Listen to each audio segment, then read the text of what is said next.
Bien, voilà, nous sommes avec vous jusqu'à 14h. Nous sommes dans le ZCL News du jeudi 20 octobre déjà. Et le sommaire, sommaire de nos invités, comme tous les jeudis, Mouna Hydreville. Bonjour, madame. Bien, bonjour, monsieur Sandronis. Bien, bonjour, Peuple Guadeloupe. Elle est accompagnée de Luciani Lanoir-Létan. Bonjour. Bien, bonjour, monsieur Sandronis. Bien, bonjour, Peuple Guadeloupe. À la santé, nous allons parler de la Guadeloupe. Un peu plus tard, on va recevoir Gérard Poumarou, directeur de l'archipel. Isabella Flandrina Adonis sera aussi avec nous. On va recevoir une réalisatrice et journaliste, Mayam Cuissé. Georges Bridan, élu de la culture de la ville de Pointe-à-Pitre, sera avec nous. Et puis on va terminer avec la chronique de Sandy Kelly. Sinon, l'actualité, ce sont les négociations qui sont bloquées au SME-AG. Qu'est-ce qui se passe? On le saura tout à l'heure avec Charlie Dagonia. Les locataires de la résidence de la SIG, Louise et Mathieu, se sont totalement délaissés. Et ils ont décidé donc de dire ça, Michel de Papé, aller sur place voir ce qui se passe dans cette résidence qui est un petit peu effectivement abandonnée. Vous verrez les images. Ouverture du forum Pôle emploi, hôtellerie, restauration. C'est Maxime Morel qui s'est collé à ça. On va continuer. Je vous donne une information tout de suite avant d'aller plus loin. Bien vieillir en ville, ce sera demain, vendredi 21 octobre, de 9h à 13h à la salle Georges Tarrer. Et donc, c'est à Pointe-à-Pitre. Et c'est organisé, bien sûr, pour permettre de rencontrer et d'écouter les professionnels pour une meilleure qualité de vie de nos seniors, parce qu'il ne faut pas abandonner eux, même si la Guadeloupe a vieilli, et bien justement, il faut prendre soin de ces seniors. Ça, c'est dans le cadre de la Semaine Bleue. Donc, demain, de 9h à 13h, à la salle Georges Tarrer, à Ouilleux-Fromangène, à Pointe-à-Pitre. Voilà. Mona Edouardville, merci d'être venu avec nous, comme tous les jeudis. Merci à vous, merci de l'invitation. Ça qui arrivé, ça veut dire que l'on, madame, il faut être toujours plus belle que les autres jours. Mais ça pas grave. Et vous accompagnez de Luciani Lanoir-Létan. Pourquoi? Luciani qui a fait partie de la Coup Santé. Très tôt, là, nous commençons la Coup Santé en février 2022. Des jours après grève à manger à Denis Delumeau. Bien, mon Luciani vient naturellement à Sibic là pour porter solidarité par les résistants. Et en cas, je joue là ça parce que il était très attentif, il écoutait nous parler et en fait, il déjà qu'à observer forme là que la coulatéque prend parce qu'il déjà comprendre parce que c'est un scientifique, c'est un anthropologue et qui a marqué assez solidarité en Guadeloupe. Nous pas ça voilà nous técaille, mais lui en tant qu'observatrice, en tant que scientifique, il te savent en qui direction nous técaille. Et petit à petit, comme ça, il vient parler bon nous, tout doucement, discrètement. Juste à temps, il fait, on joue, on travaille pour parler nous de qui on la coup. Et nous commençons à travailler là, ça fait quelques semaines. Et nous avons une intention continue pour expliquer aux Guadeloupéens que c'est dans ADN en nous, fait de la coup. Toute qualité la coup. Exactement. Donc c'est pour ça il a. Et pour bailler en sens, parce que la coup santé est faite naturellement. Les Denis Delumeau fait grève à manger, il faut mener la vie à Sibic là. Et lui-même a été dit, chaque Guadeloupéen faut y porter un bitin à Sibic là. Et donc, des jours après, Molassa, la coup santé, vit dans l'esprit en moi, en marqué Molassa, la coup santé, en mandé les professionnels de la santé, qui c'est libéraux, qui c'est hospitaliers, en nous faisant la coup santé. Et c'est comme ça fait, c'est comme ça a démarré. Et ça prend tout son side, de piste en piste. Et à présent, la coup santé aussi en mouvement. Il y a en base arrière, et en même temps, il a parti à toute la Guadeloupe pour porter mon œuvre bas guadeloupéen. Donc, dans chaque côté, dans chaque commune, nous pouvons faire de la coup santé. Et ça, c'est vraiment une explication qui est en réalité historique. Alors, Luciani Lanoir, on sait pour moi qu'on livre assez pour ma solidarité à payer en nous. En tout cas, c'est un livre qu'il faut rééditer. Mais peut-être qu'il y a des gens qui plus jeunes, ils ne savent pas ça, ils ont la coupe, parce que quand il y a CHLM Guinée, et en temps longtemps, effectivement, tu as la coupe, tu la pointe là à côté, avant le marque là, tu n'as pas que la coupe, bastait même, tu as la coupe. Tu as la coupe, bastait aussi. Alors, quand ça t'est on la coupe, ou quand ça y on la coupe. Alors, on la coupe, c'est en côté, on la, en premier monde rivé, il partait là, il peut-être était resté à la campagne, ou bien était resté dans les Lillettes alentour, Marie-Galante, ou bien d'autre côté, hein, d'accord?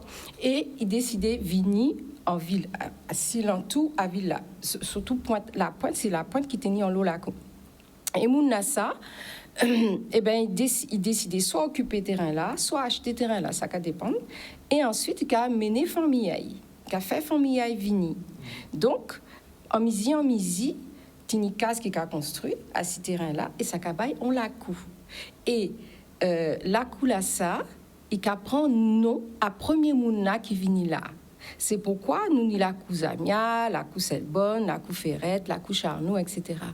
Mais ça basait au départ sur le lien familial.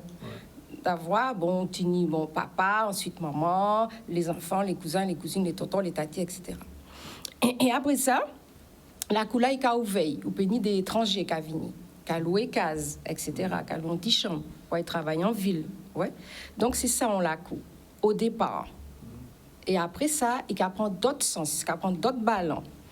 Alors, pourquoi? Parce que c'est des mous qui panient en l'eau l'argent qu'il y a dans les lacs.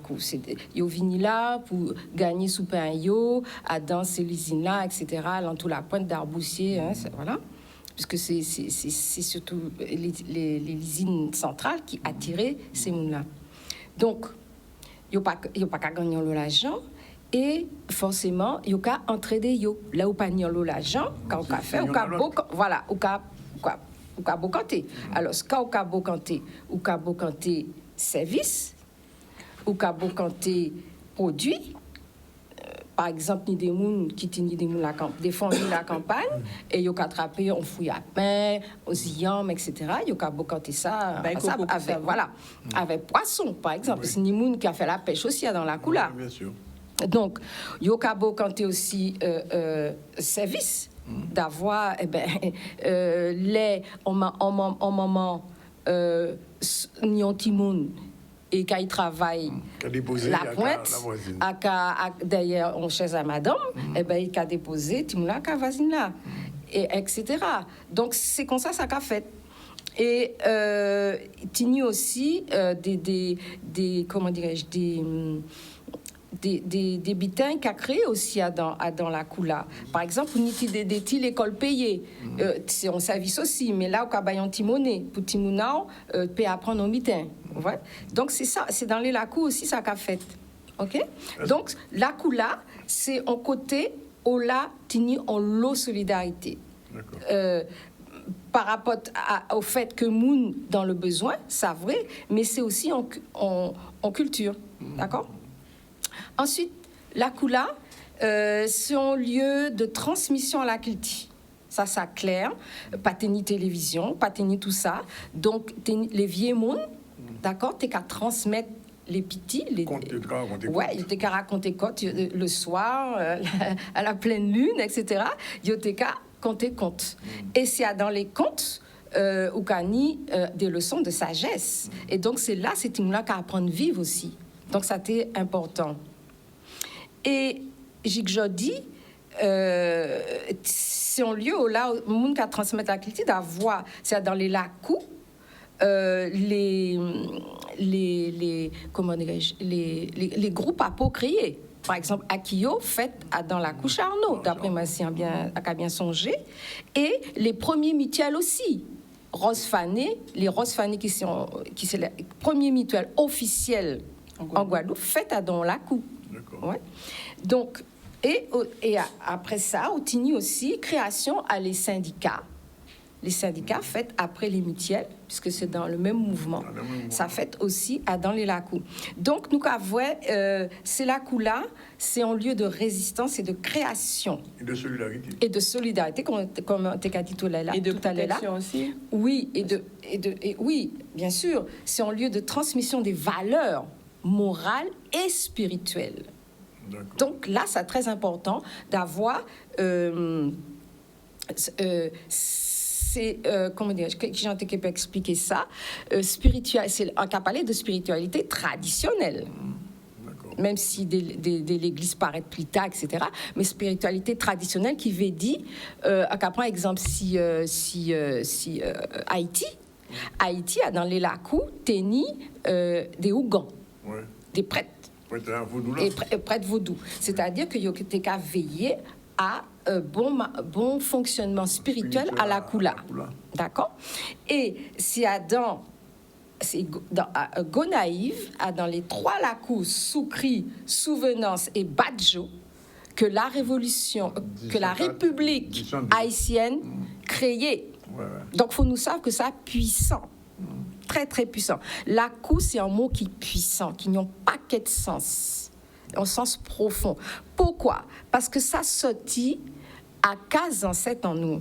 Les ancêtres en nous, les Africains déportés, que transbordés ici dedans, yo vini avec l'esprit là ça. Tu as vécu en tribu, c'est ça? Et oui, enfin, tribu, on n'a pas gagné mais ça. Mais c'est... Voilà, d'accord. Mais c'était les lignages. De l'organisation. Voilà, des lignages.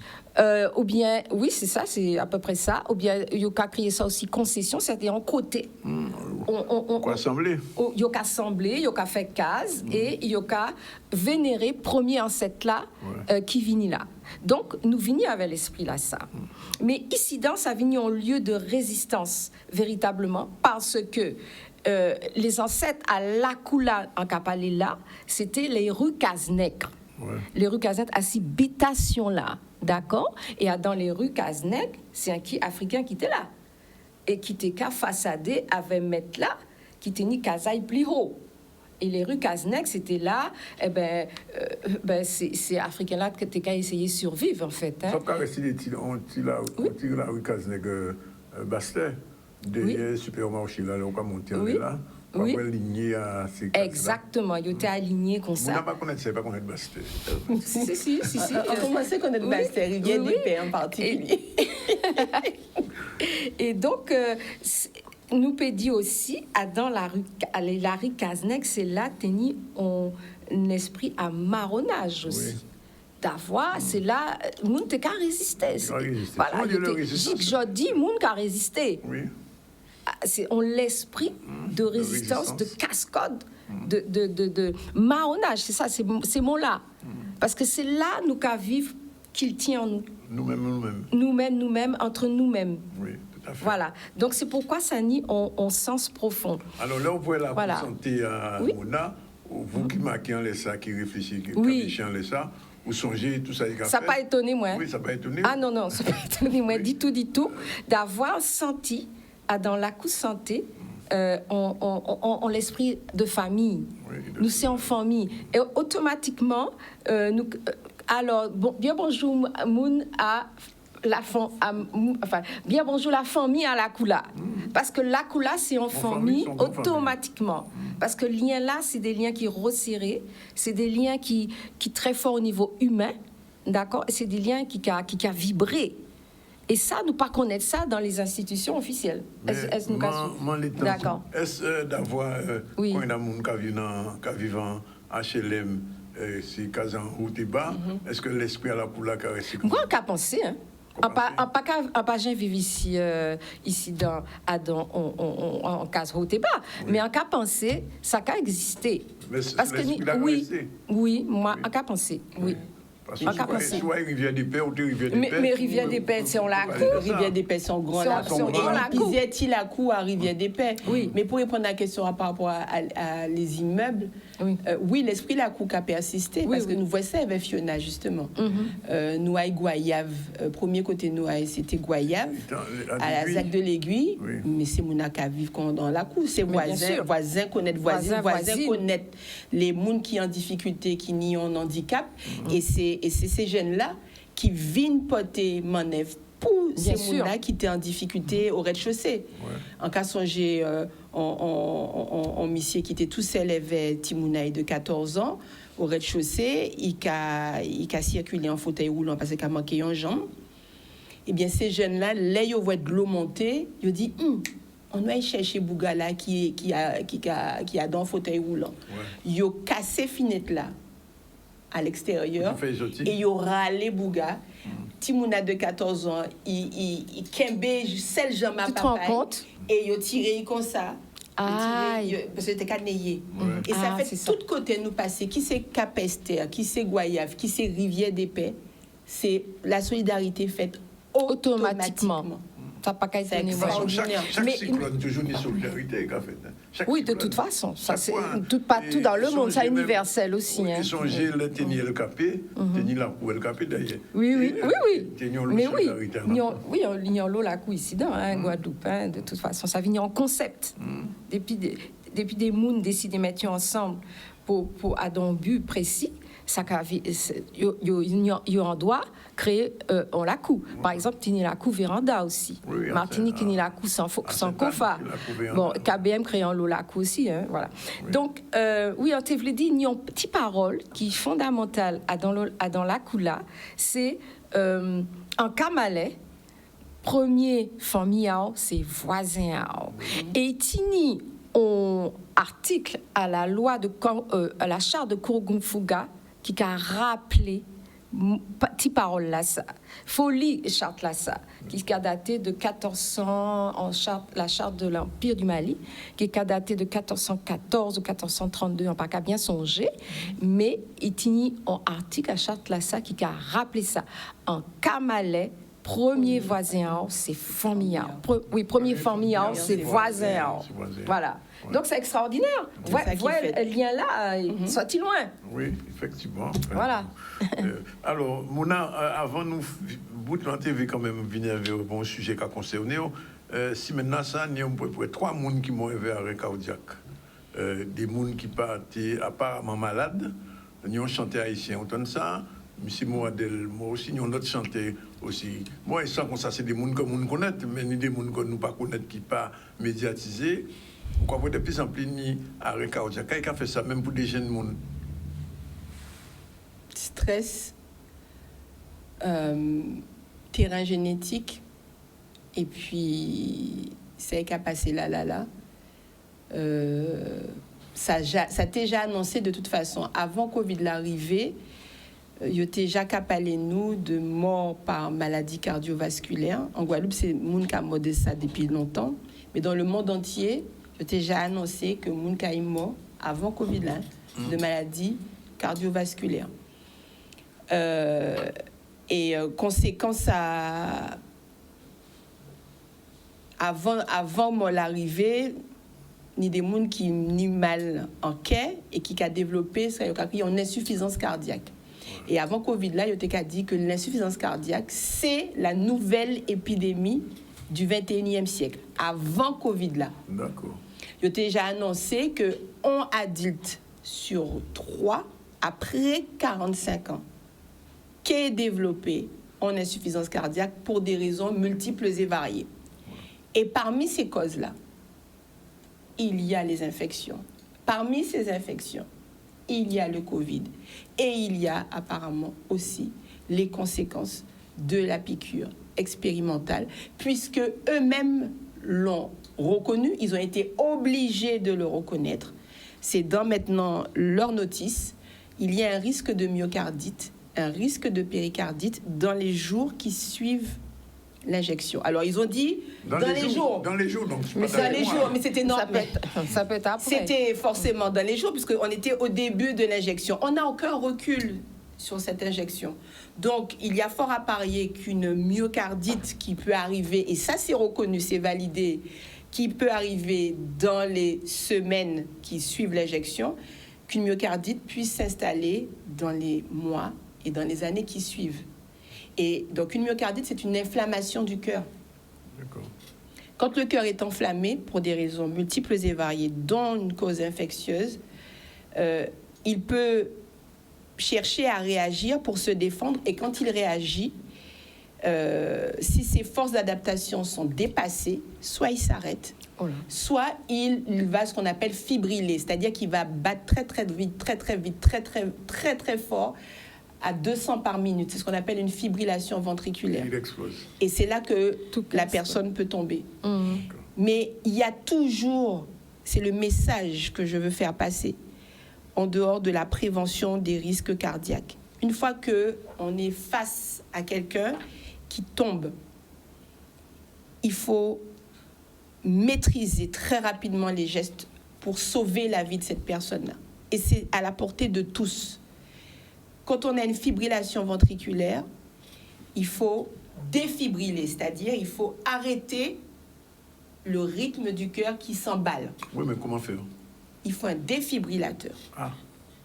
Ouais, d'accord. Tous les espaces publics doivent être dotés d'un défibrillateur. Et c'est simple d'utilisation, c'est à la portée de tout le monde. Une fois qu'on sait que le défibrillateur se trouve à tel endroit, que ce soit dans un centre commercial, un gymnase, une école, une salle de conférence, une salle de spectacle, on va prendre le défibrillateur, on dépose 2 patchs, comme c'est indiqué, sur la poitrine. L'appareil a l'intelligence pour reconnaître s'il s'agit d'une arythmie grave, mortelle, et il va envoyer un choc électrique qui va arrêter ce tumblak chiré et qui va ramener la personne à la vie. Il y a massage cardiaque lorsque le cœur s'arrête. Donc là, il faut masser. Il faut relancer la pompe. Et puis, il y a le cœur qui fibrille, qui est à 200 par minute. On ne peut pas vivre à 200 par minute. Il faut choquer. Et si on n'a pas de défibrillateur à côté de soi, il faut envoyer un coup de poing au milieu, en mitant l'estomac là, au cas. Cogner l'estomac là pour arrêter l'arythmie là. Donc ça, c'est important. Il n'y a pas de fatalité. On aime à dire c'était Léa, c'était Léaï, mais parfois l'heure n'est pas arrivée. Parfois, il y a encore la possibilité d'agir pour que la personne survive à un accident cardiaque. Mais est-ce qu'il y a des signes avant-coureurs qui une indiquent qu'on est dans une période d'arythmie cardiaque, etc. On est dans une période de stress, donc effectivement intense. Ouais. Intense, mais qui était annoncée depuis longtemps. En Guadeloupe en particulier, on est surstressé. C'est pour ça qu'on meurt de maladie. C'est reconnu. Les AVC, c'est une maladie vasculaire et même cardiovasculaire, parce que dans 1/3 des cas, l'AVC vient d'un problème cardiaque. Donc les Guadeloupéens font des AVC de façon assez extraordinaire, beaucoup plus qu'ailleurs. Même qu'on est stressé, pourquoi on est autant stressé dans ce pays? Parce que on n'est pas en charge de notre propre destin. D'accord.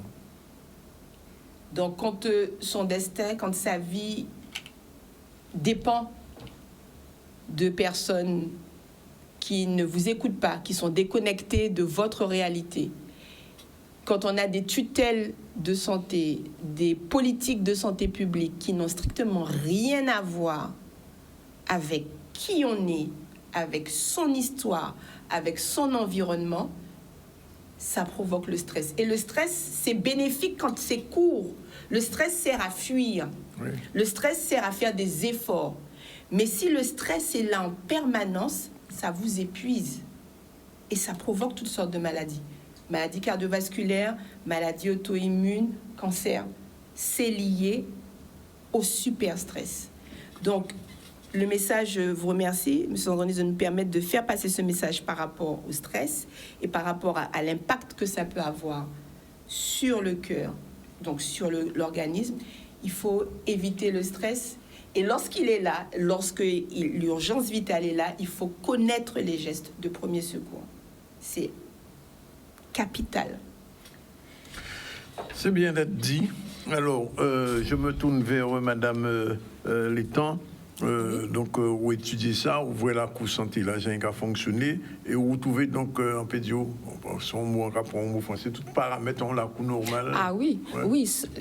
Bon, à présent. Toute l'arrêt là, même. Pardon? Toute l'arrêt là, la cour là. Oui, on trouvait, bien sûr, hein, c'est l'humanisme, c'est l'humanité qui a frappé moins. C'est que nous, dans des institutions qui inhumaine, enfin, c'est point de vue en moins, hein, d'accord? Mais nous avons réinstauré l'humanité à dans fonctionnement en nous, à dans la coup. Ouais. Chaque monde qui a veillé sur l'autre. Ouais. Et nous ni on sensibilité dans les relations qu'il a, enfin bon, nous qu'a dit bonjour, nous qu'a dit nous au revoir, alors qui j'en oublié, etc. Chaque monde ni comment souci de l'autre. Alors que dans les institutions qui qu'a géré nous pas qu'à trouver ça. D'accord? Au contraire. Donc c'est aussi une forme de résistance culturelle, d'après moi. C'est réinstaurer l'humanité dans relation en nous. Ça veut dire qu'il faut développer l'esprit la coup. Oui, mais bien sûr, c'est un concept qu'il faut nous étudier, faut nous approfondir et faut nous répandre dans tout partout en Guadeloupe. De toute façon, ça là dans la Caraïbe, hein, aux États, ni africain, ni de la coup. De toute façon. Bon, mais mon la coup santé. Si nous pouvons faire partie, les films là. Oui, c'est au lancement à la coup santé à Rivière-des-Paix. Nous avons pour la 3e fois à Rivière-des-Paix. Oui, parce qu'ils y travaillent tout bonnement là. Hein. Là, normalement, il faut tenir en soignant par case. C'est ça. Tellement ils y travaillent.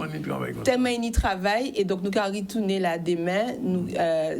Si nous pouvons revenir au tout début, parce que nous avons lancement là. Le son. Est-ce ni son? Pas ni son? Oui.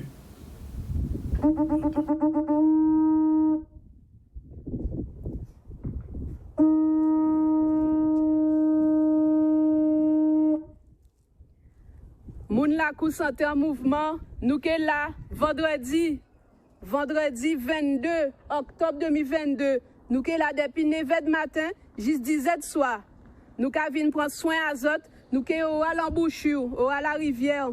D'accord? Nous que là, alors nous ka disons à très vite. Bon appétit.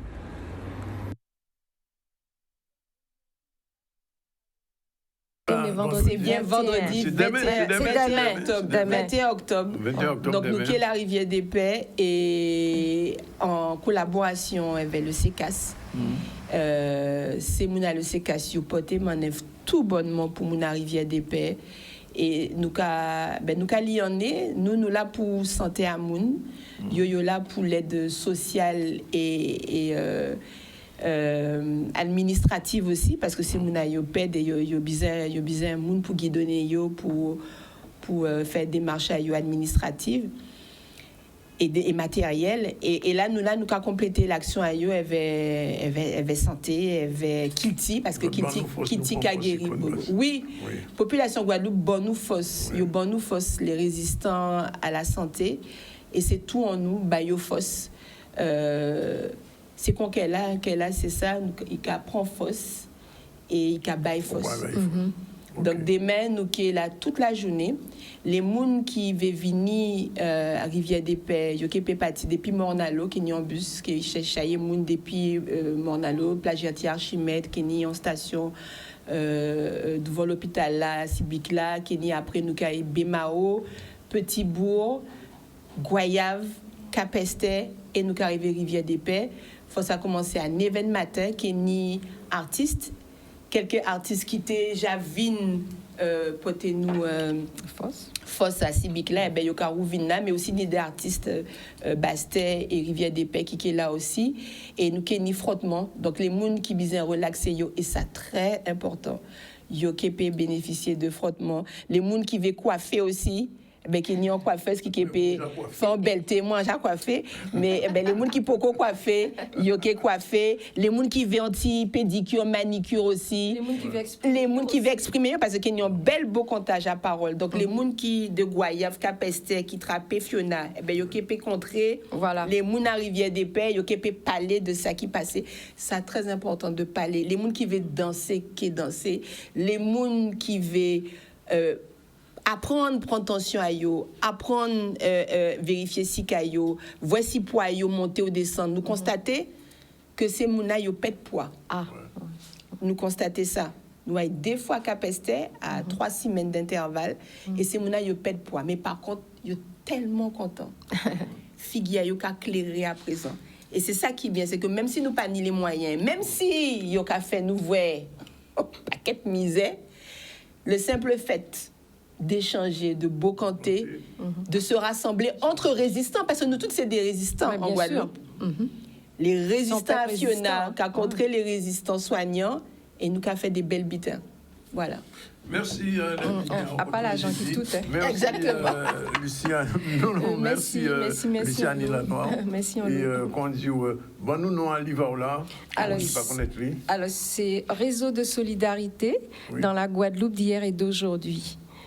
Publié chez l'Harmattan, mais bon, peut-être que nous avons fait en Guadeloupe, que vous faites pour rééditer. Oui, parce que c'est d'actualité, effectivement. Oui, c'est très d'actualité, puisque nous ne pouvons pas parler de tontine, tout ça, mais c'est qu'on Oui, nous oui, ni tontine ces jours-là, ça existe. Kenny Jeune Moun est aussi en la coup santé des mains. Oui, nous avons créé les jeunes moun. Et Vini, les petits moun aussi, parce que c'est intergénérationnel. Il faut toute génération là, c'est effectivement, les institutions essayaient cloisonner les générations, ben il faut nous casser ça, ces cloisons-là, ça.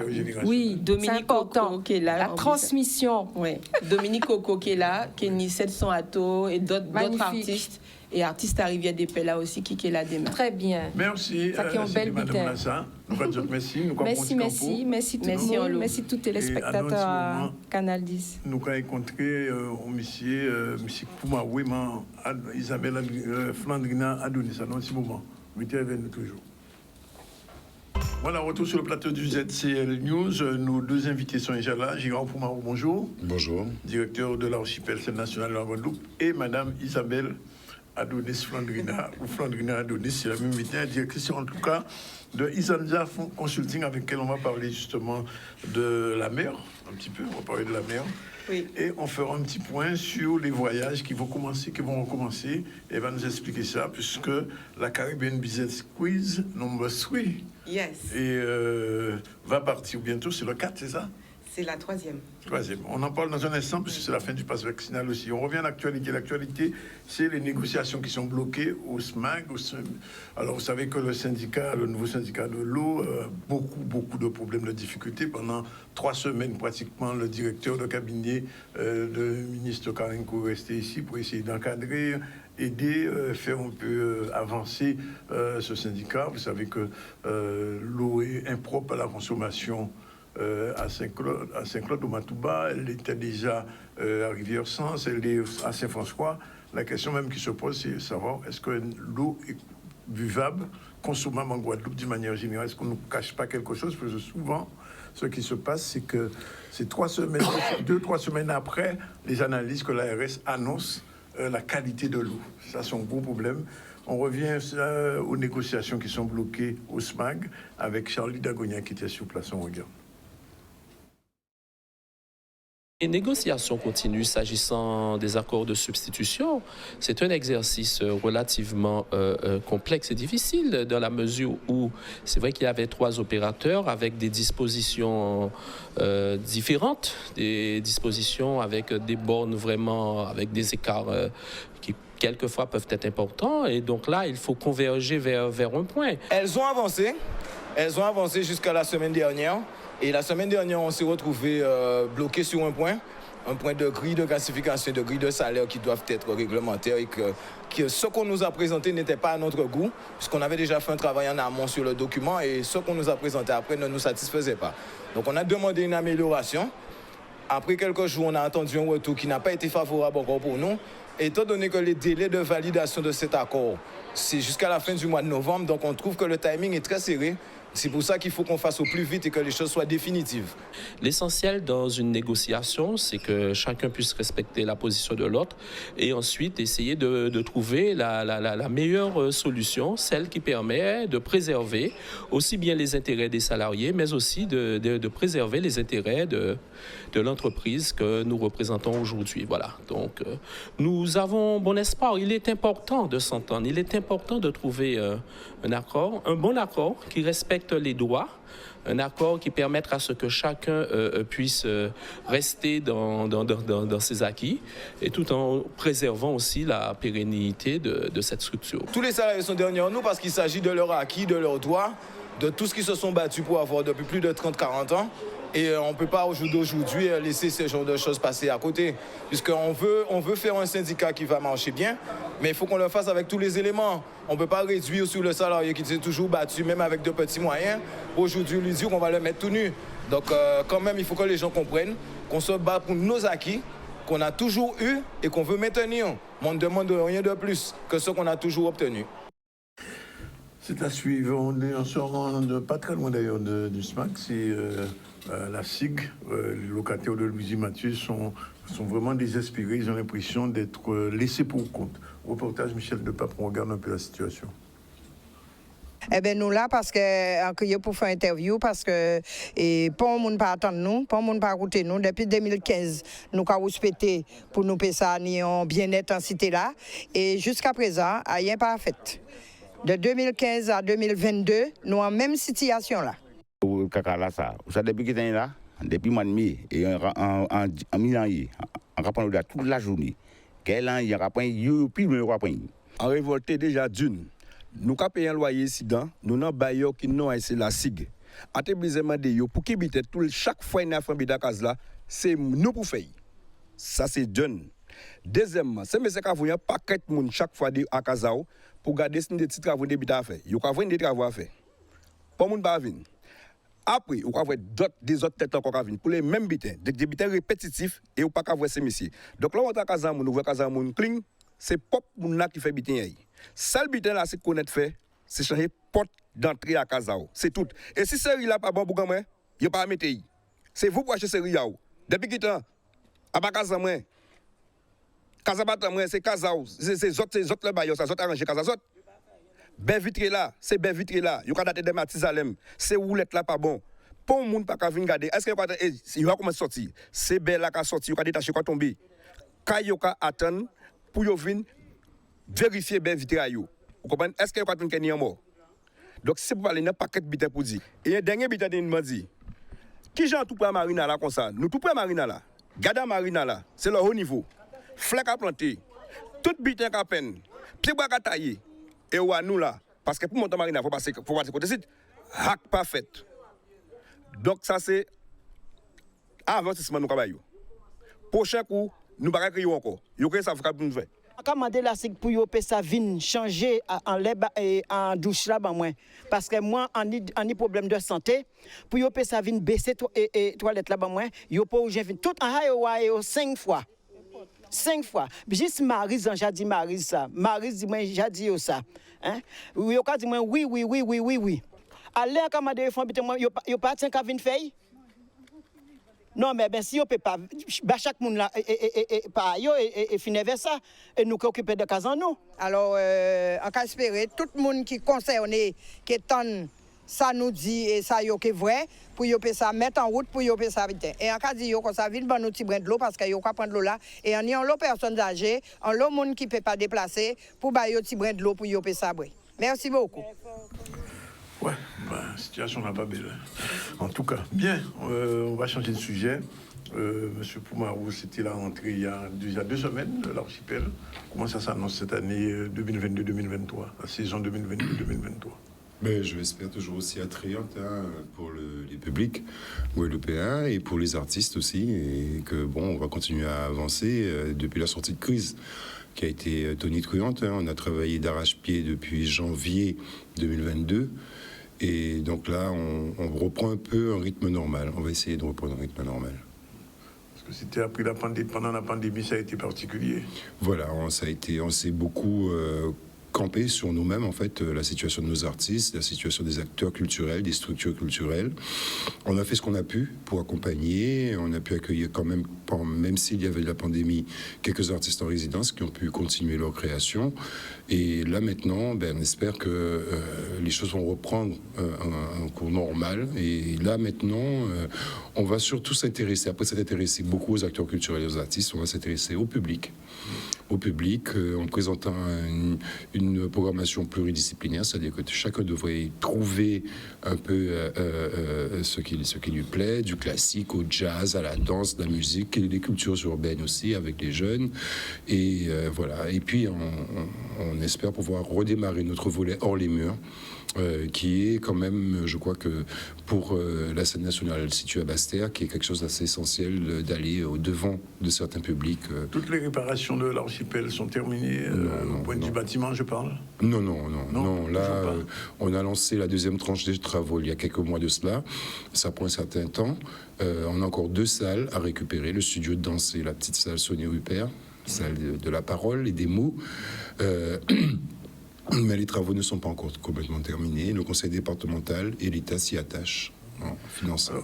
Quand même, il faut le dire, la première manifestation de la rentrée de l'archipel s'est faite sur le signe de la solidarité, puisque vous avez aidé les Guadeloupéens qui ont souffert de Fiona, il faut quand même le dire. Ça. Oui, nous avons été même touchés au sein de notre équipe, de l'équipe de l'archipel, parce que en fait, beaucoup du personnel, une bonne partie du personnel habite sur Basse-Terre, et certains ont été touchés très sérieusement, donc on ne pouvait pas ne pas être sensible à cette situation et porter notre modeste contribution en versant une partie de 50% de notre recette de cette soirée d'ouverture avec Jonathan Jurion, qui est d'ailleurs de la Côte-sous-le-Vent.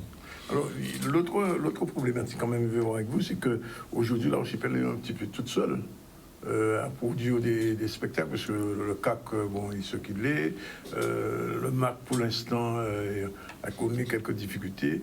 Donc, vous êtes obligé de travailler avec le réseau de la Martinique plutôt qu'avec l'environnement guadeloupéen, c'est ça? Disons déjà, la difficulté, c'est de donner satisfaction aux artistes du territoire. Justement, à la sortie de la crise, nous avons enchaîné énormément de résidences de création, mais en fait, il y en avait beaucoup, mais elles étaient trop courtes. Oui. Donc nous allons un peu changer notre fusil d'épaule cette saison, faire moins de résidences, mais un peu plus longues, pour permettre aux artistes de bien travailler. Ça, c'est la première des choses. Ensuite, effectivement, travailler avec les autres acteurs locaux, mais il n'y a pas le Centre des Arts, mais il y a les autres structures, mes collègues que je salue, du Moule avec le CEDAC, du Moule, de Sonis, de Proto, du Lamentin. On fait ce qu'on peut avec les moyens que l'on a sur le territoire. Et donc, ce qui est important quand même, c'est de savoir que c'est la seule scène labellisée effectivement du territoire qui permet aux artistes d'aller le plus loin possible dans leur création. Mais ceux-ci doivent comprendre aussi que quand on crée à l'archipel, c'est quand même l'objectif de tourner sur le territoire et d'être accueillis dans des salles qui n'ont peut-être pas les mêmes moyens qu'ils ont eu lorsqu'ils ont fait la création chez nous, quoi, en fait. Parce qu'il y a l'autre aspect aussi pour la scène nationale, c'est qu'elle a un réseau avec des scènes de France. Et donc, le lionnage continue. Voilà, là se pose un autre problème, qui est celui de ce que nous sommes dans notre côté continent de la caribéen, je dirais. C'est que quand on fait une création, il faut penser au fait qu'il faut faire voyager tout le monde. Ça fait déjà le nombre et le décor, et les décors et tout ça. Donc, ça, c'est une autre problématique que nous avons, d'autant que nous nous battons beaucoup pour aussi que dans l'Hexagone, nous soyons accueillis comme le sont les compagnies venant d'ailleurs. Par exemple, on peut être programmé en venant de Sainte-Lucie, Barbade, et être pris en charge depuis Sainte-Lucie, Barbade, ce qui n'est pas toujours le cas pour nos artistes qui doivent être pris en charge à partir de Paris. Donc ça, c'est une problématique que nous posons avec mon collègue de la Martinique depuis très longtemps. Quand nous accueillons une compagnie de l'Hexagone, si elle vient de Limoges, on la prend en charge depuis Limoges jusqu'à chez nous, et la réciproque n'est pas toujours vraie. Oui, c'est ça la problématique. Alors, on va quand même jeter un petit coup d'œil sur la programmation. Bon, elle a commencé avec les musiciens. Il y a une pièce de théâtre la semaine dernière. Et puis, cette semaine, c'est du classique demain. Voilà. Donc, comme je dis, il y aura de tout. Donc, il y aura du classique avec, en collaboration avec le CEDAC. Donc, les solistes, voilà, avec les frères Grimbert. Candida. Toujours cette ouverture vers nos musiques à nous. Gino Sidson, que l'on connaît évidemment. Alors, ce qu'il y a, c'est que l'archipel national de la Guadeloupe a quand même 2 axes qui sont un peu originaux par rapport à d'autres scènes nationales. Enfin, le cirque contemporain, déjà, puisque c'est un secteur qui se développe beaucoup. D'ailleurs, vous avez des voisins à côté, La Saillée, que nous allons accueillir en résidence en janvier prochain. Le cirque contemporain et les arts de la rue. Ce Ce sont des choses qui correspondent bien à nos cultures, qui parlent à nos imaginaires en tout cas. Et donc voilà. Et puis un harmoniciste, pareil. Je m'intéresse beaucoup à des instruments un peu originaux. Bon, le piano, c'est pas si original, mais il faut mettre en avant les quelques pianistes que nous avons, et surtout quand ils sont de la valeur de Jonathan Jurion. Et donc on va recevoir un harmoniciste réunionnais, Olivier Caorio. Et puis ce sera aussi l'occasion de rendre hommage au seul harmoniciste de haut niveau que nous avons en Guadeloupe, Roger Bellini. Oui, qui est encore là, oui. Voilà, Roger, nous allons lui rendre hommage. Et donc c'est un spectacle qui sera diffusé en codiffusion avec le Centre culturel de Sonis pour permettre à certaines personnes de profiter directement, toujours dans cette collaboration hors les murs. Et puis Caribe Opéra, qui enfin va pouvoir réaliser le Don Giovanni sur lequel ils ont travaillé pendant des années, sous l'impulsion de Jean-Loup Pagési et de son équipe. Et donc nous espérons pouvoir présenter aux Guadeloupéens dans de très bonnes conditions ce spectacle qui va durer quand même presque plus de 2 heures, presque 2 heures et demie. 2 heures quand même. 2 heures et demie avec une entracte, oui. Comme ça se fait à l'opéra. Oui. Et donc au niveau de la danse? Ah voilà, donc c'est de la danse. Nous aurons beaucoup de danse, surtout à partir de janvier, février 2000. Voilà, deuxième trimestre. Et c'est l'année du festival de danse. Donc c'est un festival de danse que nous allons vraiment préparé en collaboration avec les écoles du Sud Bastère déjà, les autres du territoire. Et c'est vrai que... Comme la dernière fois des Haïtiens, comme la dernière fois. Non, mais nous aurons d'autres... C'est-à-dire que, voilà, justement, cette saison, je me suis beaucoup intéressé aux créations des territoires qui nous ressemblent, c'est-à-dire la Réunion, la Guyane, la Martinique, et un peu la Caraïbe, effectivement. Et donc là, pour le Festival de danse, nous recevrons des compagnies de la Réunion, de la Guyane, de la Martinique, et bien évidemment de la Guadeloupe. De manière à ce que nous soyons un peu enfin qu'on soit amené à confronter un peu nos créations, nos imaginaires, et parler de choses qui nous ressemblent avec des gens qui ont les mêmes moyens que nous, bien souvent. Et donc pour pouvoir voilà, donc ce sera un peu ça l'orientation. On travaillera aussi avec la fédération de danse et donc voilà, beaucoup de danse, de la musique, du théâtre, des arts de la rue, du cirque contemporain, beaucoup de... Une dernière chose, l'année dernière, enfin, vous aviez fait un gros spectacle avec les Aiglons. Ça avait eu un gros succès. Est-ce que on peut penser qu'il y aura quelque chose de ce goût-là une nouvelle fois? Parce que on a demandé en radio ça. Hein. Mais je suis sollicité. Hein. Oui, ça va être le cas. Ça va être le cas, comme toujours. Hein, Mémoires en scène, un projet que je vais présenter au LEP très prochainement. A ça pour objectif, pas seulement pour la musique d'ailleurs, mais pour la musique, effectivement, on va continuer à mettre en avant nos héros avant qu'ils ne partent de leur vivant. Tant mieux. Merci, Jérôme Poumarou. Je me trouvais Isabelle Adonis, Flandrina Adonis, c'est la même chose, Isana Consulting. Alors, donc je disais que c'est la fin du pass vaccinal. Ça signifie quoi pour les gens qui veulent voyager? Ça veut dire qu'il n'y a plus de restrictions, en fait, Danick. Oui, c'est confirmé. Nous avons fait le point avec les agences partenaires hier, que je tiens à saluer, hein, Roger Albert Voyage et Envie d'ailleurs, qui sont des partenaires depuis le début de l'aventure. Et cette fois-ci, nous n'aurons pas d'obligation de passe vaccinal, donc test PCR pour ceux qui ne sont pas vaccinés, tout simplement. Et un processus qui se met en place comme les 2 précédentes manifestations, c'est-à-dire que nous allons embarquer soit de Fort-de-France, soit de Guadeloupe. Donc le 4 mars 2023 de Fort-de-France, le 5 mars 2023 de Pointe-à-Pitre. Et nous partons à la rencontre des Caribéens. Donc à bord, comme nous l'avons fait jusque-là, mais nous allons encore monter en puissance des conférences, des workshops, des échanges, du networking de qualité, hein, de professionnels avec ceux qui sont à bord. Donc là, on l'a étendu puisque Isana a eu quand même une labellisation nationale via Business France qui permet de communiquer all over the world, donc dans le monde entier, sur cette manifestation et qui permettra d'avoir des personnes, des participants, chefs d'entreprise, porteurs de projets, enfin tous ceux qui sont intéressés par la prospection caribéenne et par un séminaire d'affaires un peu disruptif, venant d'Europe, d'Asie, des États-Unis et de la Caraïbe même, puisque nous avons des demandes déjà de la Dominique, d'Antigua, de Barbade pour être à bord de ce bateau. Alors, quel va être le parcours, les escales cette année?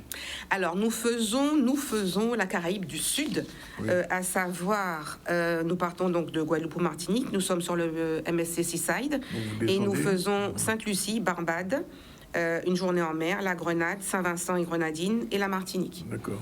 Donc là où nous essayons d'innover un peu, c'est que, étant partenaire du village Baïséa de Guadeloupe, nous allons organiser au départ de Guadeloupe une manifestation entrepreneuriale, parce que nous nous sommes rendus compte que ceux qui embarquaient de la Martinique arrivaient en Guadeloupe, mais qu'il n'y avait rien de spécial, de spécifique qui était mis en place, et que ceux de la Guadeloupe embarquaient du coup tout simplement l'après-midi. Donc là, on va essayer le matin de mettre en place une manifestation originale qui permettra aussi bien aux start-up du village d'être présentes, mais aussi aux entreprises de la Guadeloupe qui viendront à la rencontre de la délégation et du groupe qui sera à bord du bateau, du paquebot. Et de plus, la semaine prochaine, enfin dans 2 jours, c'est le rendez-vous de l'économie bleue. Oui. Alors, une petite, juste avant d'attaquer l'économie bleue, je tiens à préciser que la Caribbean Business Cruise a été... Donc, on a eu la surprise de voir qu'elle a été plagiée. Donc, il y a des... Oui. ça vous fait rire. Oui. J'ai eu la même réaction. Et en fait, on voit passer sur les réseaux de First, enfin, la première croisière caribéenne, oui. Des entrepreneurs. Donc, on se dit... donc, on nous a appelés en nous disant, mais c'est Izanaja. Alors, j'ai dit non, ce n'est pas Izanaja. Oui. Mais ça veut dire donc que... C'est un bon projet, puisqu'il il est plagié. Si on a copié, c'est d'accord. Copier-coller, la croisière Caribbean Business Cruise, donc CBC, comme nous l'avons... Pareil, même nous, ils ont pris Yes, sir. donc voilà, c'était juste pour dire qu'il y a un plagiat qui a été fait sur la croisière business. Oui. Donc forcément, on a ramené tous les éléments à notre avocat, qui se charge du dossier, et pour dire que c'est quand même dommage qu'il y ait ce genre d'action qui soit fait entre nous. Oui. Et donc voilà, c'était la petite parenthèse. Oui. Et pour revenir sur la Bretagne, donc nous avons souhaité mettre en place un planning de rendez-vous professionnels en Bretagne. Je dis bien la Bretagne parce que nous sommes reçus aussi bien par le CRT, Comité régional du tourisme de Bretagne, le Césaire, donc à Rennes. Nous sommes reçus par le conseil régional, mais aussi par la mairie de Saint-Malo. Donc ça sera à Saint-Malo, la communauté d'agglomération. Mais nous allons aussi visiter des sites. Donc nous sommes attendus par une entreprise avec laquelle j'ai commencé à collaborer, qui est extraordinaire. C'est une chocolaterie. Mais qui travaille sur le développement durable. Donc, qui a mis en place un système de voiliers cargo pour aller chercher son cacao et le ramener à Saint-Malo pour le fabriquer. Donc, je vous laisserai la surprise, je reviendrai là-dessus, mais c'est un projet vraiment extraordinaire en termes de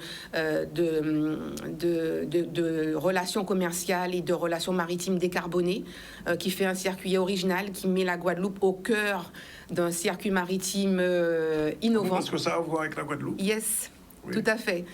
Ça sera un circuit en fait commercial qui sera mis en place, donc de fret maritime, mais complètement décarboné. Non, je vous en dirai plus après. D'accord. Il n'y a pas de souci.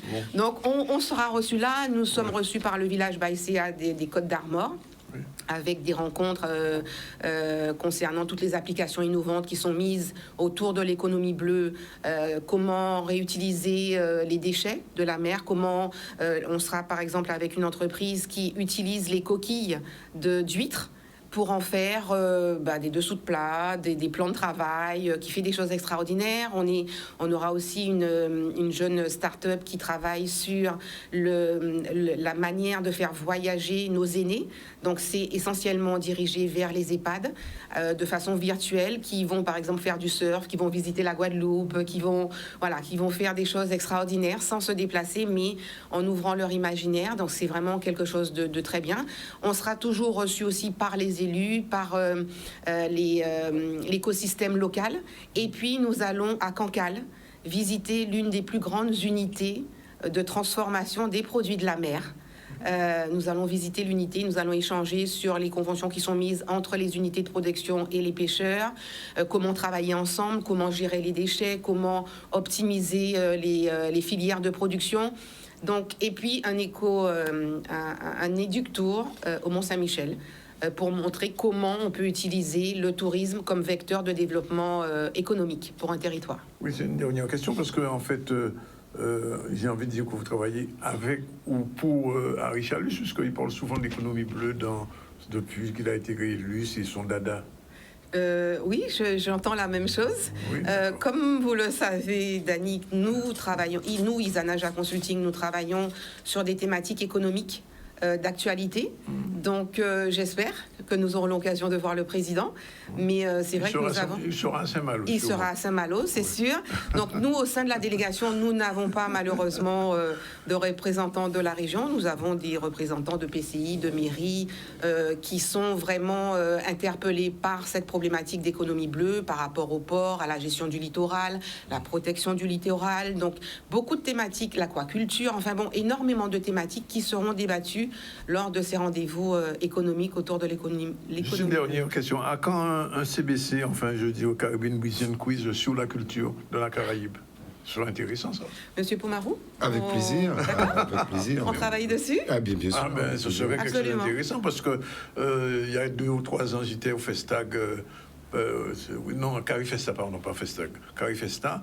Et les représentants, les ministres de la Culture des pays de la Caraïbe qui étaient là disaient que c'est dommage qu'au niveau de la Guadeloupe, qu'il n'y ait pas ce lionnage et des échanges réels. Tout à l'heure, Gérard en parle un petit peu de la Caraïbe et je pense que là aussi, parce que vous savez que le tourisme culturel de qualité, c'est aussi un vecteur de développement économique. Tout à fait, absolument. Et ça va. Et on me disait, il n'y a pas longtemps, on me disait que quelquefois, dans certains domaines culturels, sont plus porteurs que la banane et la canne en Guadeloupe. Donc, là, par exemple, au niveau des inscriptions que nous avons déjà, nous avons aussi l'OECS qui se positionne pour un partenariat avec Isanaja Consulting. Nous avons Whistle, qui est une jeune association avec des jeunes Guadeloupéens qui collaborent avec les Caribéens. Et l'idée, c'est vraiment d'ouvrir. Nous avons des thématiques bien-être, nous avons la thématique immobilier, nous avons la thématique agro-transformation, mais aussi événementielle. Il y aura des gens... Voilà. Culturel. Il faudra travailler dessus. Peut-être que ça pourrait donner. En tout cas, on vous remercie d'être venu. Mais on compte sur vous, Danick, pour la prochaine CBC, puisque vous deviez déjà être à bord en 2020. OK. Bon, donc, c'est acté. Avec plaisir. Bien, merci Iran. À bientôt. À bientôt. Passons une bonne saison pour 2022-2023, puisqu'il y aura de belles choses, visiblement. Et puis, on vous retrouvera à l'occasion et vos artistes régulièrement ici, et Isana, Adonis. Ou Flandrina. Bon, voilà. Adonis, Isabelle, merci. Merci, Danick. Merci beaucoup. Tout à l'heure, la suite avec Myriam Quiz, une réalisatrice journaliste, et Georges Bridan. Tous les deux, on parlera encore de culture dans un instant, tout de suite. Voilà, c'est le dernier plateau du ZCL News aujourd'hui. Nous allons recevoir dans un instant Myriam Quiz. Je ne me suis pas trompé. Myriam Guissé. Guissé. Bon, il manquait l'accent. Et Georges Bridan qu'on connaît. On va parler avec vous d'abord, puisque vous êtes réalisatrice, c'est votre premier séjour en Guadeloupe, peut-être pas le dernier. Et vous êtes venu présenter un film qui s'appelle La vie de la mère. La vie de ma mère. De ma mère. Exactement. Alors, c'est quelque chose d'autobiographique? Ou bien c'est un titre comme ça? Non, c'est plutôt un film intimiste qui effectivement retrace l'histoire de la vie de ma mère. Oui. Donc c'est un film de 52 minutes où je vais à la rencontre de ma mère. Parce que je me suis rendu compte que je ne la connaissais pas vraiment. Oui. Et je voulais donc savoir un peu qui était la mère, la femme plutôt derrière la mère. Oui. Et retrouver aussi son parcours, enfin retracer son parcours entre le Sénégal, pays d'où elle vient, et la France où elle est arrivée. Vous êtes née en France, j'imagine? Je suis née en France. Donc vous n'avez pas beaucoup connu le Sénégal, c'est ça? Je n'ai pas connu le Sénégal en tant, voilà, mais j'y vais régulièrement. Je suis franco-sénégalaise, donc voilà, j'aime bien y aller assez régulièrement, tous les ans, tous les 2 ans à peu près, j'y vais. Alors, c'est votre 3e film. Alors, les 2 premiers, c'était quoi exactement? Alors, mon premier film s'appelle L'amour en cité. Il a été diffusé il y a presque 10 ans maintenant. Oui. Et il retrace le parcours amoureux de 6 habitants de cité, donc 3 hommes, 3 femmes, qui racontent leur parcours amoureux imprégné en fait de la vie dans les cités, dans différentes cités de France, et imprégné aussi de la culture des parents. Et voilà, on comprend en fait pourquoi pour eux parfois c'est difficile d'aimer, ou pourquoi il faut se battre parfois pour aimer. Ah bon, il faut se battre pour aimer? Ouais, voilà. Et pourquoi aussi, pour certains, c'est dur de se dire on aime ou de montrer son sentiment amoureux. Et voilà, c'est un film qui a été diffusé sur France 4, qui est encore projeté aujourd'hui. C'est un docu ou bien c'est un documentaire, Donc pareil, vous êtes documentariste. Je suis documentariste, oui. Pas encore envie de franchir le pas pour la fiction? Je me pose la question, là. Ça commence à me tarauder, ouais. Ah, quand même? Ouais, le quand deuxième, même. c'était... Le deuxième s'appelle Quartier d'été et il suit une adolescente qui vit en cité, dans une cité à Paris et qui va en vacances en cité. Et l'idée, c'était en fait de raconter comment, quand on n'a pas beaucoup de moyens, nos parents essaient quand même de nous amener en vacances. Et donc, souvent, c'est on va vivre quelque part et on va nous dire tu vas chez ton cousin ou chez ta cousine, chez une tante ou un oncle qui vit ailleurs. Et ça reste des vacances, même si au premier abord, on se dit que c'est pas des vacances. Alors, quand vous êtes franco-sénégalaise, vous arrivez en Guadeloupe, quels sont vos premiers sentiments en débarquant sur une terre que vous ne connaissez pas? En fait, j'en parlais justement récemment, mais je me suis sentie tout de suite bien. Il y a quelque chose, mais je ne saurais pas expliquer, qui m'a mis en confiance, en fait, qui me donne envie d'aller à la découverte de l'île. Je pense que c'est aussi les habitants, parce qu'à chaque fois, j'ai un super accueil, beaucoup de gentillesse, d'échange, ça se fait assez naturellement. Ouais. Et la végétation aussi, on arrive, c'est tout de suite... Donc ça veut dire que vous allez revenir. Je vais revenir. Alors on va voir un petit extrait du film La vie de ma mère de Maïra Guissé, je dis bien dire cette fois-ci. On regarde un petit extrait rapide.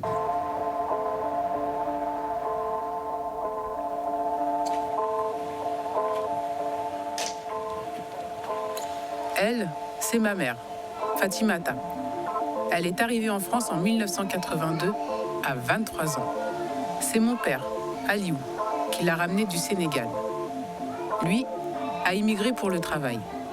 Elle fait partie de cette génération de femmes pionnières du regroupement familial. Elle voulait une famille. Ça, c'est fait.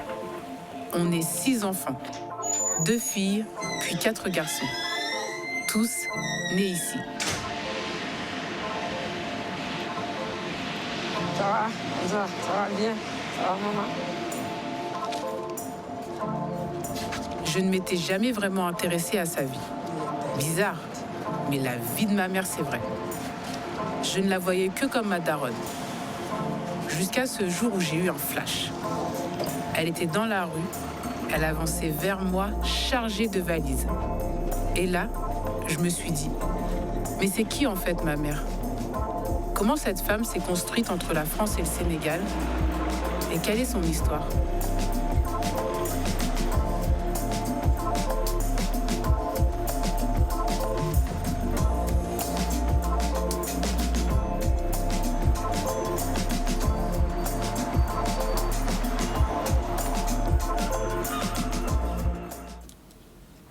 Juste une petite question. Pourquoi ce passage qu'on vient de voir, vous l'avez fait en caméra subjective, c'est-à-dire on la voit de dos? Parce que en fait, au début, je la connais pas vraiment. Oui. Donc l'idée, c'était de voir une personne de dos et à un moment, on la voit de face pour se dire, ok, donc c'est elle qu'on va. C'est votre vraie mère ou c'est une actrice? Non, c'est ma mère, c'est un documentaire, tout est réel. Elle a accepté de jouer son propre rôle. Alors, elle a accepté d'être filmée, donc du coup, elle joue pas son rôle, elle est vraiment elle. Oui. Au début, parce que ma mère aime beaucoup la caméra, les photos, les vidéos, donc pour elle, c'était assez amusant de le faire. Oui. Ce qui a été plus difficile, c'était de commencer à se confier, parce qu'elle n'a pas l'habitude de se raconter. Ça a été une autre histoire. D'accord. Ça vous a pris du temps, vous tournez ce docu? Oui, ça m'a pris un peu plus de 3 ans et demi. Donc ça a été long. Bon, c'est à voir ce soir au film Cinestar. Je me trouve vers Georges Bouidon, reste toujours dans le domaine de la culture. Georges, merci d'être ici. En fait, ça y est, la culture renaît à Pointe-à-Pitre. Oui, en fait... à la conférence de presse ce matin, j'ai entendu... Absolument. Pendant 2 ans, nous nous sommes appliqués à faire le point, le tour du propriétaire, faire l'état des lieux des équipements, mettre sous cocon un certain nombre de ces équipements, puisque certains effectivement méritaient d'être revus et réhabilités en quelque sorte. Tout le patrimoine bâti de Pointe-à-Pitre, du point de vue en tout cas des lieux historiques, nécessitait effectivement d'être réhabilité. Donc avec des dossiers à monter auprès de la DAC, des autorisations à avoir pour que des travaux soient réalisés. Et ça y est maintenant. Nous sommes en mesure donc de réouvrir et de proposer une offre culturelle qui soit justement, qui intègre donc tous ces lieux-là. Et donc c'est pourquoi effectivement nous avons tenu à faire un zoom sur la réouverture des équipements culturels et patrimoniaux. Donc demain le musée Saint-John-Perse, le 26 octobre la médiathèque Achille des Bois-Neufs. Et hier c'était l'ouverture cette fois de l'école de musique Bruno Gabriel d'Ifénan. Qui est une école qui, elle, n'est pas réhabilitée, elle ouvre totalement pour permettre de donner aux jeunes pointois et guadeloupéens une possibilité d'aller vers l'apprentissage de la musique. Et certains d'entre eux qui seront donc les plus doués ou qui voudront, en tout cas, aller plus loin, la possibilité peut-être de poursuivre un chemin jusqu'à une carrière de concertiste au niveau de la musique, donc une profession, quoi. La ouverture du musée Saint-Jean-de-Perse se fait avec une conférence, à ce que je vois. Oui. Bruno Kissoud. Tout à fait. Bruno Kissoud fait une conférence. Déjà, d'ailleurs. Absolument. Il a beaucoup écrit sur Pointe-à-Pitre. Il a été en charge, effectivement, du service du patrimoine à Pointe-à-Pitre. Il est spécialiste, bien sûr, de ces questions. Et il fera une conférence sur l'architecture métallique. Oui. Et il fera également la présentation de son ouvrage sur la Maison Souk. La Maison Souk, c'est celle qui abrite justement le musée Saint-Jean-de-Perse. Le musée Saint-Jean-de-Perse qui a une histoire particulière, absolument. Donc, construite donc effectivement à la demande d'Ernest Souk, le premier propriétaire de l'usine d'Arboussier, le créateur de l'usine d'Arboussier. Et donc, selon les procédés assez révolutionnaires pour l'époque, puisqu'on ne construisait pas en métal à l'époque, voilà. Quoique il y a eu une indication de construire effectivement avec du métal, compte tenu des fléaux auxquels nous sommes confrontés en Guadeloupe, hein, le tremblement de terre, les cyclones, les incendies. Donc, c'était recommandé, mais il n'y a pas eu de grande tradition de construction effectivement métallique en Guadeloupe. Et il a fallu qu'il s'y lance, disons, à la fin du 19e siècle, pour proposer cette belle réalisation, cette belle construction, avec sa jumelle qui est la maison de Zévalos au Moule, oui. Mais qui n'est pas bien sûr donc, le même propriétaire. Absolument, un exemple, absolument. Et donc c'est très important parce que cette maison-là est témoin d'une histoire, d'une époque, de notre architecture et aussi de la ville, puisque effectivement il y a eu un arrêté prescrivant justement la construction de maisons en utilisant le métal. Oui. Et lui a été un de ceux qui a mis en application cet arrêté-là. Et par la suite, il y a eu peut-être que quelques-uns qui ont suivi l'exemple. Donc il y aura une conférence sur l'ouvrage et aussi sur la construction métallique en Guadeloupe. Et après, une exposition d'artistes contemporains sur le métal. C'est-à-dire qu'ils vont effectivement donner à voir leur création, notamment Jean-Luc Dejean et en principe François Piquet. Alors, si on peut dire que Pointe-à-Pitre fait sa rentrée culturelle, 2 ans après. Elle fait sa rentrée culturelle, mais il fallait donner le temps au temps et le temps aux choses de se mettre en place. Comme je le dis, le Covid, de toute façon, était un obstacle objectif pour nous empêcher d'ouvrir. Mais comme j'aime à dire aussi, nous avons mis à profit cet obstacle objectif pour aller vers quelque chose de positif, puisque les Pointois et les Guadeloupéens méritent bien effectivement des équipements aujourd'hui donc réhabilités et surtout avec un contenu qui soit adapté au moment, aux circonstances et à la demande. Il y aura donc au niveau du musée par exemple, il y aura de toute façon à repenser un programme scientifique et culturel avec un directeur qui devrait être donc recruté à partir effectivement d'une offre qui sera faite. Et donc nous aurons un musée qui devra attirer finalement un public nouveau, un public plus jeune aussi, puisque effectivement beaucoup de gens ne connaissent pas encore l'œuvre de ces jeunes Perses et il faudra donc les attirer par d'autres procédés aussi, proposant des expositions d'art contemporain, des expositions qui soient mises en relation avec peut-être l'œuvre de ces jeunes Perses, qui questionnent l'œuvre de ces jeunes Perses. Bref, il y a quand même de belles perspectives, et aussi la médiathèque Achille René Boisneuf qui va devoir proposer un programme avec des auteurs qui viennent nous présenter leurs œuvres, et aussi des réalisateurs, parce que nous avons un partenariat avec l'APCAG pour le cinéma, pour valoriser justement les documentaires. En l'occurrence, nous aurons le foule, absolument. Nous avons participé au mois du film documentaire, et nous avons comme mission, à travers la médiathèque aussi, de valoriser le documentaire, c'est-à-dire tous qui sont considérés comme des machines à réfléchir, les documentaires, et qui font de telle sorte que nous puissions véritablement faire des introspections sur des situations ou des personnages. Donc, à mon sens, c'est deux outils majeurs qui seront valorisés, qui seront utilisés de la meilleure des manières. Et puis, il faut dire aussi que Pointe-à-Pitre va être la ville d'étape et d'arrivée de la route du Rhum. Ville d'arrivée de la route du Rhum, bien sûr, et donc tous les lieux culturels seront en fête, pourront proposer des animations à cette occasion. D'ailleurs, la médiathèque propose un itinéraire poétique, une déambulation poétique autour de la mer, et autour de textes qui valorisent la mer. Alors, j'ai quand même posé la question, Georges Boudan, vous êtes aussi auteur? Je suis également auteur. Alors, oui, tout à fait. Vous pas votre livre aussi, je vois ça, donc vous le présenter. Ah, mais j'aurai l'occasion de le présenter. Effectivement. Non, j'ai eu à présenter mon dernier ouvrage déjà ici. Pas avec moi, en tout cas. Non, peut-être pas, mais effectivement, avec un autre présentateur, effectivement, j'ai eu l'occasion de le présenter, qui s'appelle Le Miracle du bas de la source. Bon, ben il y a quelque chose déjà en route.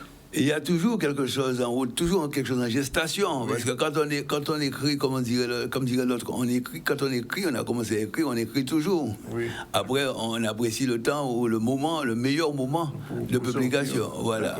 Mais on attendra ça la prochaine. Je reviens vers vous, Madame Kissé, pour poser une question comme je pose à tous les cinéastes et acteurs qui travaillent en France. La question de la visibilité dans le cinéma français, la télévision française, se pose toujours avec autant d'acuité?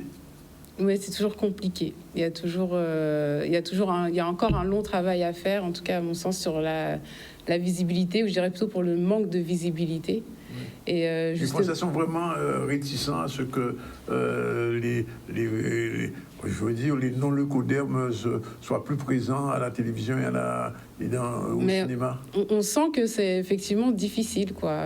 Même pour moi, avec ce travail justement sur mon documentaire, c'est aussi pour rendre visible cette génération de femmes, ces femmes qu'on ne voit pas assez, des femmes noires qui sont là mais qu'on ne voit jamais. Voilà, qu'on ne voit pas forcément, ou qu'on n'entend pas. Et qu'on n'écoute pas, en fait. Et donc l'idée, c'est aussi par ce travail-là, de dire regardez-les, voyez-les, entendez-les, elles existent et elles sont là. Et c'est vrai que sur la diversité, on a encore beaucoup de travail à faire.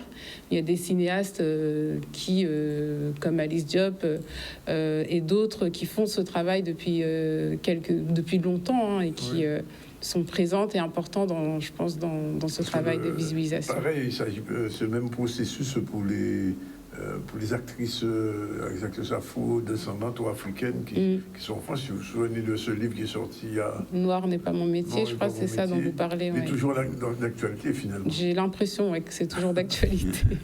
Ce qui est regrettable. En tout cas, rendez-vous ce soir donc, pour votre film Cinestar, La vie de ma mère, Maïram, je ne connaissais pas ce prénom-là, Maïram Guissé, on va se souvenir. Et puis Georges qui donne rendez-vous demain 18h30 au musée Saint-John Perse. C'est le premier temps en quelque sorte. Je profite quand même pour rappeler que dans le cadre de la Semaine Bleue, il y a un Bien vieillir en ville, vendredi aussi de 9h à 13h à la salle Georges Tarret. Absolument. Oui, vraiment, je reviens rapidement à l'actualité. L'ouverture du forum Pôle emploi, c'est parti avec Maxime Morel qui était sur place. Nous avons souhaité mettre en lumière les métiers de l'hôtellerie et de la restauration sur la côte sous le vent, plus précisément, puisque c'est un territoire qui offre de très belles opportunités d'emploi dans ce domaine d'activité. On recherche activement des employés en cuisine, en restauration, en service, en hôtellerie, réception, employés d'étage. Donc il y a vraiment beaucoup de postes différents. Tout est à pourvoir dans ce domaine. Je dirais que si Pôle emploi nous a sollicité, c'est qu'il y a beaucoup de demandes, mais je dirais que ces postes ne sont pas assez valorisés à la demande, dans le sens où plus ou moins les gens pensent que c'est un poste, je dirais, de garage. Malheureusement, c'est un poste vraiment à pourvoir et qui est fondé sur le territoire. C'est un secteur qui a été impacté par la crise sanitaire. Donc pendant cette période, nous avons perdu des soldats dans la bataille, si on peut dire. Mais il est temps en fait de préparer à nouveau du personnel pour nos établissements. Et puis ce travail qu'on fait main dans la main avec Pôle emploi est important, puisque les formations pourront être continuées dans les entreprises, dans les établissements, puisque chaque restaurant a une manière d'être, une manière de faire avec sa clientèle, avec ses équipes. Donc c'est vraiment bien qu'on puisse faire ce boulot-là ensemble et puis préparer les demandeurs d'emploi, les former pour travailler dans le secteur de la restauration, qui est un gros maillon de la chaîne économique de la Guadeloupe. C'est quelque chose qui a beaucoup de sens. Aujourd'hui, certains secteurs d'activité ont d'énormes besoins et nos demandeurs d'emploi ne connaissent pas toujours les secteurs d'activité qui sont pourvoyeurs d'offres d'emploi. Donc c'est important que nous les mettions en lumière. Donc on va faire une présentation ce matin des métiers, des offres de formation, éventuellement même pour ceux qui souhaiteraient créer leur entreprise. Donc c'est aujourd'hui une manifestation extrêmement importante pour nous et pour nos demandeurs d'emploi. Très rapidement, la chronique de Sandy Kedi, c'est tout de suite. C'est une chronique qui a été enregistrée mardi. On la voit tout de suite. C'est parti.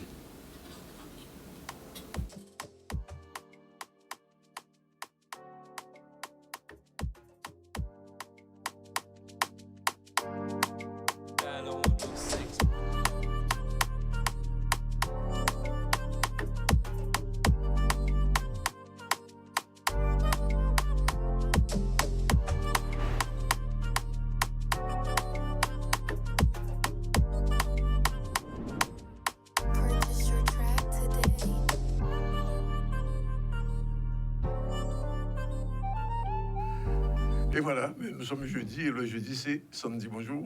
Bonjour Danick, bonjour à tous. Tout va? Ça va. Bien? Ça va, bien. Bien? Bon, ben c'est parti pour...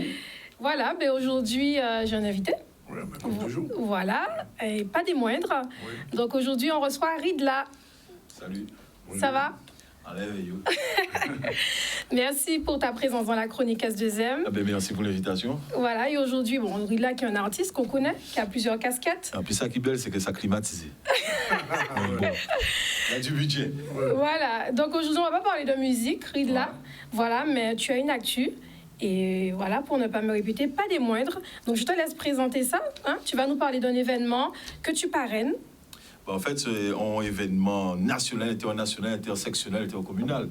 C'est un grand concours à créole organisé pour ces élèves-là en cap point en créole, parce que c'est un concours en créole. Oui, oui.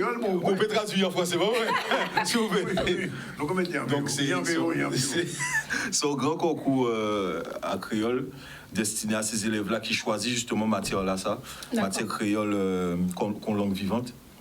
Et justement, le fait qu'il y ait une langue vivante créole, ça c'est très important et ça tient à cœur. Et ça va faire un plaisir, en honorer des voix que je songe moins pour parrainer ça, parce que ça va permettre moi aussi d'apprendre des mots. Parce qu'on va parler en créole. En Kamakei, c'est appliqué moins. C'est-à-dire pour ces sonorités-là, pour ces sons-là. On peut appliquer moins pour ne pas faire bêtises. Par exemple, si vous marquez 1 en français, on écrit IN ou bien EIN. Mais on sait que c'est EN en créole. Donc, ouais, EN. Donc, on essayer. Donc, effectivement, quand on a dit, on a félicité tout professeur qui décide de faire transmission là, ça. Et tous les élèves qui prennent décision là, ça. Pourquoi? Pour ces professeurs-là, parce que son transmission qui est importante, de coder langue en nous. À pas tout dire parler, faut marquer aussi. faut marquer pourquoi, c'est pour langue nous internationale, c'est nous qui passons ça. La preuve, c'est que ces jeunes-là, ils connaissent Kodak Black, pas connaître ça. Kodak Black, c'est un trappeur haïtien, mais qui a évolué aux États-Unis. Ouais. Et nous avons constaté que créole haïtien, nous avons compris en fait. Et tous ces jeunes-là, on l'autre jeune idolâtré ces artistes-là, ça, mais on pense que nous avons un point commun. C'est-à-dire que si on ne peut pas comprendre l'anglais, il ne peut pas le créole. Ouais. Donc, c'est important que nous codifions, parce que toute langue que nous avons essayé de nous apprendre, codifiée par des orthographes et des codes. Alors, moi, je vais poser une question. Qui premier langue dans la région Caraïbe là? Qui premier là? Ouais, toute Caraïbe là, dans toute Caraïbe là. Dans toute Caraïbe là, on va penser que c'est. On va pas que c'est créole. Parce que ni des côtés qui t'es capable de parler créole, qui désapprennent parler créole. C'est-à-dire que ces générations-là, ils n'ont pas fait transmission là. Exemple. Et peut-être, si, moi pas dit bêtise, peut-être côté Dominique, on pas savoir si transmission à créole là qu'a fait toujours. Trinidad et Tobago, c'est Tobago qui a trouvé peut-être une petite région qui a parlé créole. Mais ça, comme on a dit, c'est très important que. Alors, première langue là, c'est espagnol. Et deuxième là, c'est créole. Ben, mon cher Kamalou, après moi, il est là. À part une moyenne, on fait un bel déplacement. Alors, Ridla, toi qui es un défenseur de la culture créole, donc, alors qu'est-ce qui t'a. Ben oui. Ah, ben d'accord. Voilà. Je t'apprends quelque chose. Non, bah ça, sous-estimé que c'est ça. Bon. Mais oui, bien estimé. Alors, qu'est-ce qui t'a convaincu justement de parrainer cet événement? Qu'est-ce qui m'a convaincu? En fait, faites cette petite traduction là, ou si nous sommes aux États-Unis, oui. Faites cette traduction là. Donc, on a dit, quand il convainc moi, en cas de répéter moi, c'est ça à honorer que vous choisi moi. En tout cas, les gens fait appel à moi pour parrainer des belles actions. En tout cas, posez-moi la question pourquoi. Pourquoi donc, en même temps, si vous choisi au monde, c'est que vous pas fait la confiance. Et justement, ça a justement que nous essayons de défendre créole en nous, de valoriser créole en nous, au Timoun en nous, parce que quand on a répété, nous pouvons parler facilement. Mais nous, les gens disent, mais nous sommes matière, nous toujours que c'est rabaissé. Mais non, mais nous pouvons parler ça, tous les jours pour qu'on apprendre le livre. Non, justement, toute force là, dans ça, la souveraineté internationale, nous, gens international, c'est codifié, c'est marqué. Donc, justement, si ça peut appuyer ça, si ça peut appuyer, il y a quoi dire en français? Il y a quoi dire en créole? Appuyer, pige, souper piger. Souper by force. Voilà, souper by force. Et si vous voulez pour valoriser, glorier. Glorier. Comment? D'accord, est beau, lui. Même, glorier, souper glorier, si on peut aider, si c'est même un petit limier à douche, on peut mettre ici, mettez. Et quand on a pensé des apprentissages à créole, là, justement, dans ces lycées-là? C'est un très bel bitin, justement, ça va permettre, et surtout ces élèves-là qui disent yo, à qu'à faire ça.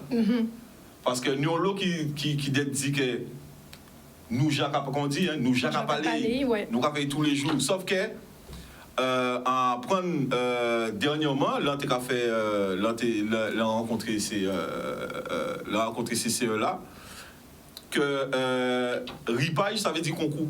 Oui. En partie, ça. Donc, en vrai, que moi, je vais parler d'une manière. Est-ce que vous savez qu'un créole panique? Panique? Apprendre.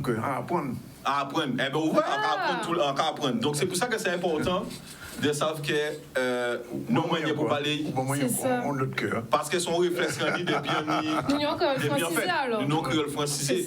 Mais ailleurs, nous avons vrai créole là. Et un créole qui évolue. Donc, moi, on ne peut pas petit réflexe à moi. Par contre, si ces jeunes-là peuvent apprendre à parler comme moi, ça va faire en plus. C'est vrai. Je peux parler des créoles, je peux parler en créole que je connais, je peux parler en créole. Et notre troisième créole, c'est jargon là. Mais jargon là, bon, c'est notre code. On a le bitin, ça. On a le bitin. Et justement, bon, quand il en français. En français? Qui me donne?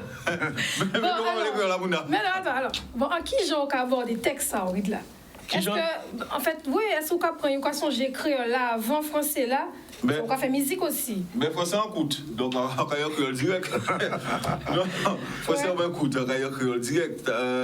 Mais blague à part, c'est toujours créole qu'on réfléchit. C'est toujours créole parce que ça puisse simplement. Alors réfléchir que c'est cabéché. Cabéché. Ouais. Oh, mais nous avons beaucoup de créole. Mais c'est ça qui est important, parce que nous avons créole francisé et à présent nous rajoutons anglais là-dedans. Ouais. Nous rajoutons anglais là-dedans, donc ça veut dire que nous revenons à Titac base, apprendre base là justement, sans perdre ça nous apprendre parce que c'est l'évolution. Mais il ne faut pas nous mettre en poubelle, il ne faut pas nous oublier base là. C'est ça qui est important. Donc qui j'ai réfléchi texte là, réfléchit en créole. La base. La base, et après si en fonction si on a senti un petit peu plus crédit en français. C'est-à-dire, acheter un échange à 5 € en français, qui marqué en français, mais si c'est pour parce que nous, le monde a dit, bon, pour toucher la France, il faut parler en français. C'est vrai, mais on pense la relation encore. On pense la relation, on est la relation à l'opigène, on a dit, bon, on va toucher. Mais à présent, il y a des gens qui ont fait comprendre que si on peut faire un texte en français, on a fait de temps en temps pour diversifier moins, parce que ça va faire plaisir. Mais il faut savoir que si vous avez mis son là, vous fait l'effort de comprendre. C'est vrai. En tout cas, revenons à l'événement. Ouais. Cet événement, justement, est-ce que tu peux nous en dire plus? En tout cas, pour ces gens-là, ces jeunes-là qui écoutent nous là, qui veulent participer à l'événement-là, ça. Son ripage. Ouais, utiliser. Ripage, ça veut dire concours. Ouais. Donc, son ripage à nouvelles, à poèmes et contes. Et ces élèves-là, pour exprimer aussi ça, proposer plus belle présentation à eux. Et son concours qu'il a jeûné jusqu'au 13 janvier 2023 pour inscrire. Et ça, ça destiné vraiment à ces élèves-là qui choisissent l'anglais, mais ça n'a pas qu'empêcher de dire que ou qui testent aussi. Parce qu'il faut ni de plus en plus, parce qu'il y a quelques mille élèves qui choisissent créole et nous à plein monde. En ripage quand même, faut croire bon pour faire ça. Ah ben oui. Non, faut pas croire bon, c'est-à-dire faut lancer, peu importe ce qu'on a fait dans la vie, faut lancer. Faut pas perdre. Nous avons un grand dicté créole qui a fait semaine prochaine. Faut apprendre. Faut apprendre là, on va apprendre à quelque là, pas faire faute en anglais, parce qu'on peut pas faire faute en français. Là, on fait faute en français en anglais ou en espagnol. Qui me dit ou pas faire faute en français? Non, on a dit ou pas faire faute en français. Ah ouais, d'accord. Ni la voiture, ni la maison. Alors, il faut que même mission respecter l'anglais. Faut respecter ce code-là, faut respecter. Kodaï. Kodaï. C'est qu'on a dit ça très important parce que si vous voulez que par exemple, si les réseaux Instagram et compagnie, il y aura proposé en traduction systématique. C'est-à-dire que la technologie là fait que sont là à jouer, mais l'ordinateur là à traduire. Compagnie en créole. Il faut nous porter en manœuvre pour que nous mettions créole là, puis mettez devant. Et pourquoi? Parce qu'à présent, par exemple, quand on fait rentrer des sons des portails, il va proposer au créole. C'est vrai. Vous êtes obligé de mettre marqué anglais, parce que dès lors, vous va dire, ah ouais, puis mettre français. Vous avez dit, temps il bout? Temps il presse bout là. Oui, dire merci, mais après ça, il faut dire un petit mot quand même. Mais oui, alors, pour ces jeunes-là, quand même, envie participer, quand il a gagné. Quand il a gagné dans ça? Ben, à la base, moi, toujours qu'à dire, quand il a gagné, c'est le savoir. Après, pour attirer Pierre-Jacques Rabla, c'est toujours, on récompense parce qu'il y a des efforts qu'il a fait là. C'est un paquet de à gagner et c'est l'académie, le CCE et la région Guadeloupe qui a porté un concours là. Ça. Et faut ces élèves-là, ils prennent les renseignements et tout ça qui veut participer à 6 sites à l'académie Guadeloupe et site à la région Guadeloupe. D'accord. En tout cas, merci Ridla pour ta présence. On peut dire bien merci Ridla. Bien merci Ridla. Et à don d'autres soleils sans la pluie. Et à don d'autres soleils, nous qui recevons d'autres. Mais ça doit aller en habitation. Alors comme ça, assimilé, arabe habitation. Arabe bouger. Il y va. C'était Ridla. Moi, je vous donne rendez-vous jeudi prochain avec un nouvel invité. Pas ni voilà. Bye bye. Un des professeurs de créole. Et bon, faut ça.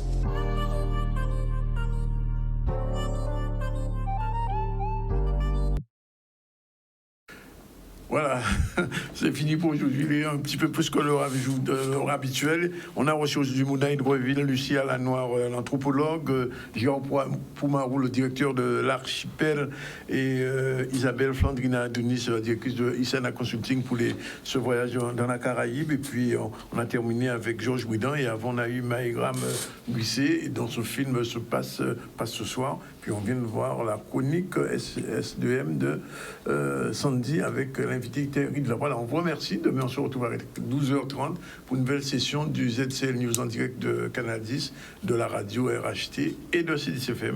La réalisation est assurée par Yann. On vous dit ciao, bye bye, à demain.